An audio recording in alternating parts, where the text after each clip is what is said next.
Had the opportunity this past weekend to go kayaking with my daughters out near Cocoa, and we were in the intercoastal waterway paddling along some trees that were positioned right near very shallow water. And what was interesting is some of the trees had grown and they'd been underwater at one point, and on the branches, the lowest branches, when I looked at them, there was a series of barnacles. In fact, some of the branches were completely covered with barnacles. The only problem is these barnacles had long since completely dried out and died, along with the branches themselves. And as I looked at that, I thought, wow, here these barnacles were, and at this point, these branches are, say, 2 or 3 feet above the water.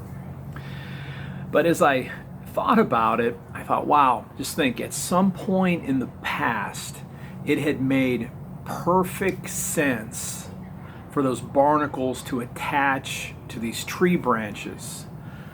Those tree branches had given those barnacles shelter, security. They'd been able to do whatever it is that barnacles actually do.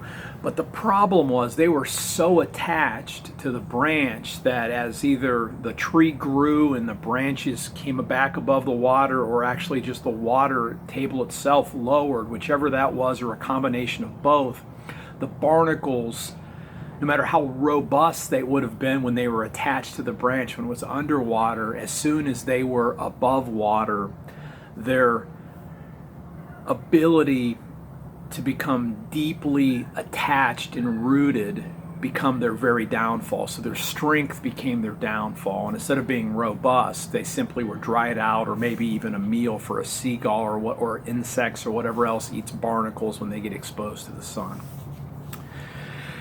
And of course, that made me think about my own life as an entrepreneur. And the question is this: what is it that I'm so attached to from the past that has a strong likelihood to prevent me from an abundant future? And we all have those things. And this time that we have found ourselves in, with all of the different issues facing our world, our country, ourselves as people, we need to sort through what's essential from the past. What are the skills, the habits, the successes that we've had, and how can we let go of everything else that's going to hinder us from being ready to walk into the abundant future that still awaits those who have eyes to see and ears to hear. But don't be a barnacle. Learn to let go of what's not essential and live loose with an open hand, ready for the astonishingly good future that's still there. Again, I'm Brian Russell. It's my absolute privilege to share this short idea with you today.